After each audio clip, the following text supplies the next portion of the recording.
Ya baik, terima kasih pemirsa. Saat ini saya sedang berada di Gedung Nusantara DPR RI, tepatnya di ruang Komisi 9 DPR RI, di mana Komisi 9 baru saja mengadakan rapat dengar pendapat bersama dengan Dirjen PHI Jamsos Kementerian Ketenagakerjaan RI, Direktur Human Capital dan SDM BP BUMN selaku dengan keberlanjutan Merpati Nusantara Airlines. Di sini saya bersama dengan Ibu Feli Estelita Runtuwene selaku Ketua Komisi 9 fraksi Nasdem dari Dapil Sulawesi Utara. Selamat pagi Ibu, apa kabar Ibu? Selamat pagi, Ya. baik. Ibu terkait mungkin rapat ini boleh dijelaskan sedikit kira-kira pembahasan pada hari ini apa Ibu?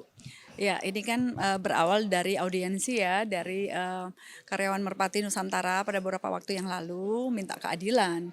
Dan kita sudah bisa mengikuti bersama tadi rapat kita bahwa dari Dirjen Kementerian Ketenagakerjaan ini dia menyampaikan juga materi bahwa tanggal berapa mereka ada kesepakatan untuk membayar. Nah, utang masih ada 80% utang dan sampai sekarang belum diselesaikan. Kemudian memang Ibu Dirjen sampaikan bahwa sampai 2027.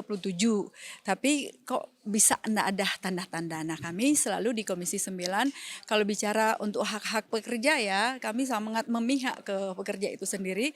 Nah, yang sangat disayangkan ini kan perusahaan plat merah ya, yang harusnya menjadi contoh di perusahaan yang bukan plat merah. Kalau misalkan perusahaan plat merah udah seperti ini, bagaimana kita mau menegakkan untuk perusahaan yang lain? Kan gitu. Nanti bolak-balik akan disampaikan juga. Yo, yang perusahaan plat merah aja nggak mampu, yang namanya perusahaan milik negara gitu kan, badan usaha milik negara kok nggak mampu gitu. Nah, bagaimana gitu kita mau tegakkan urusan aturan-aturan yang memang kita buat sendiri. Kalau misalkan pemerintah, mohon maaf ini memang kalau kita bilang sudah dari beberapa waktu yang lalu, bukan dari rezim yang sekarang ini. Tapi yang saya mau sampaikan bahwa yang namanya pemerintah ya memang harus bertanggung jawab. Mau rezim kapan, yang kita bicara tentunya saat ini. Tapi juga kita melihat bahwa Pak Prabowo di mana-mana, Pak Presiden kita di mana-mana kalau Bapak bicara, Pak Presiden bicara, kalau saya melihat memihak terus kepada pekerja. Nah, apalagi ini kita berharap ada solusi ke depan dengan kesimpulan rapat kita pada pagi hari ini, di mana kita akan menyurat kepada pimpinan DPR untuk ada rapat gabungan, ya rapat gabungan karena kita belum dapat solusi hari ini. Di rapat ini belum ada solusinya. Kita masih ngambang, jadi kita akan lanjut ke pimpinan DPR untuk meminta dijadwalkan ya untuk rapat gabungan.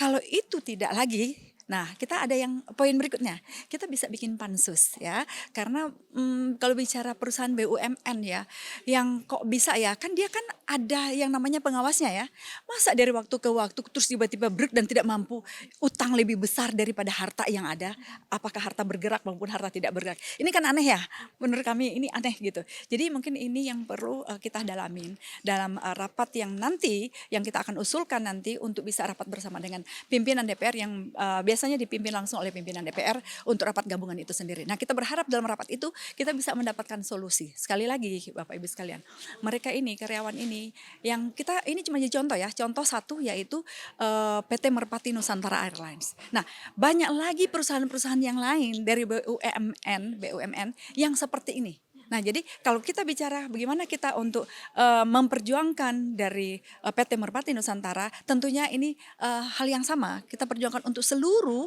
yang mirip-mirip ya, terjadi yang hak-haknya tidak dipenuhi oleh perusahaan yang namanya BUMN ya, baik itu perusahaan Merpati, Garuda dan lain sebagainya. Banyak ya.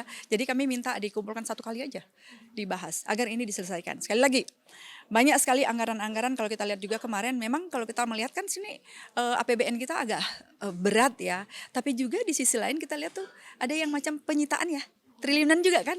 Nah, mungkin bisa dari situ juga untuk membayarkan hak-hak masyarakat kita. Sekali lagi, mereka-mereka ini kalau misalkan kita tidak bantu, ini bukan cuma satu orang ya pekerja, tapi yang mengikut dia di belakang itu, pasangan hidupnya, anak-anak, ini akan terbengkalai dan ini akan berpengaruh besar untuk negara dan bangsa. Saya kira itu. Baik Ibu, berarti kan ini masih banyak ketakutan dari masyarakat terutama ex karyawan Merpati Nusantara Airlines ini karena kan memang sudah dinyatakan pilot sejak tahun 2022 ya Ibu. Nah 4 tahun kemudian tahun 2026 ini masih diusahakan kembali. Melalui rapat ini apakah ada titik cerahnya nanti seperti yang Ibu bilang gabungan komisi dan segala macamnya memang DPR akan istilahnya memperjuangkan terus sampai memang mendapat menggaransikan kepada ex karyawan ini untuk mendapatkan pesangon dan juga tunjangan-tunjangan mungkin yang belum dibayar atau seperti apa Ibu? Ya itu akan kami usahakan ya. Itu yang menjadi poin kami. Kami akan terus sampai titik akhir gitu. Bagaimana agar mereka dibayarkan haknya. Karena tadi disampaikan juga oleh Ibu Dirjen kan bahwa mereka ada perjanjian sampai 2027. Perjanjian untuk membayarkan yang 80% utang sampai 2027. Ini kan 2026 ya. Berarti terakhir tinggal tahun depan nih terakhir nih. Tapi mungkin karena mereka belum melihat tanda-tanda baik ya sampai mereka mengadu kepada DPR di Komisi 9 dan sampai rapat ini diadakan. Berarti dapat kita simpulkan pemirsa bahwa dari Komisi 9 DPR RI sendiri akan terus memperjuangkan hak-hak pekerja Merpati Nusantara Airlines baik itu pesangon maupun pensiunan melalui nantinya akan ada rapat lanjutan mengenai permasalahan ini yakni gabungan komisi dan jika memang belum ditemukan solusi dari sini maka Komisi 9 akan kembali rapat untuk membentuk panitia khusus sehingga solusi ini dapat diselesaikan pada tahun 2027 secara maksimal. Demikian laporan kami, terima kasih kembali ke studio.